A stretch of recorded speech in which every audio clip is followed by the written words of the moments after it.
Heidelberg in southwest Germany is a famous tourist destination. It has a beautiful old town and a ruined castle on the hill. But it also has a modern side. A 3,000-unit residential complex built to passive house standards is going up on the site of an old goods yard. Petra Berschin and her family were among the first to move in 2 years ago. People and appliances give off so much heat that hardly any additional heating is needed.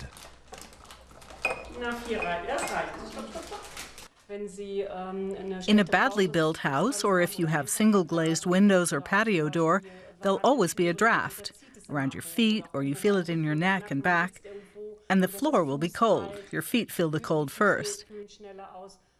That just doesn't happen in a passive house. Once you've got used to it, you can't imagine living anywhere that's poorly insulated.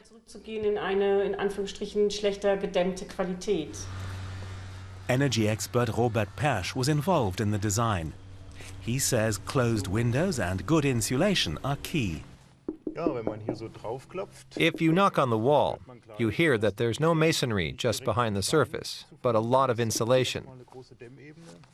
About 30 centimeters thick, usually made of styrofoam. Then it's coated with insulating stucco. The windows and patio doors have triple glazing. And there's a good ventilation system that keeps the air circulating. Nowadays, it's easy to build homes to passive house standards, off the rack, so to speak. Non-residential buildings are harder. There you have to take a closer look at the use and come up with a tailor-made solution. It's more of a challenge for everybody involved. For example, the local kindergarten. And an office building still under construction. Sometimes they'll be empty, other times full. The ventilation, heating and cooling system has to cope with the fluctuations. Further south in Ravensburg stands the world's first museum built to these exacting standards. You can feel the air is really good here. The atmosphere is great. People like to spend time here. The temperature doesn't vary wildly as it would with a conventional air conditioning system. Art lovers feel good here, and curators are fascinated by the innovative technology. I had my doubts because there were no comparable buildings, but in fact it fulfills all the conditions we set to keep our works of art in optimal condition. About 20,000 people a year visit the museum. They represent a challenge for the climate control system. Visitors are problematic because they not only generate heat, they also bring in pollutants from outside and moisture, which isn't great for paintings. So the ventilation had to be up to dealing with those challenges.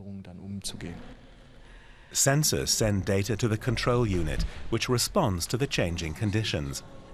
Behind the scenes, it takes a lot of equipment to make it all work. Passive house principles can be deployed all over the world. There's an independent research institute in Darmstadt devoted to developing the passive house concept. The implementation of the principles has to match the climatic conditions of each specific location. Africa is generally warmer than Germany, so you tend to need less thermal insulation there.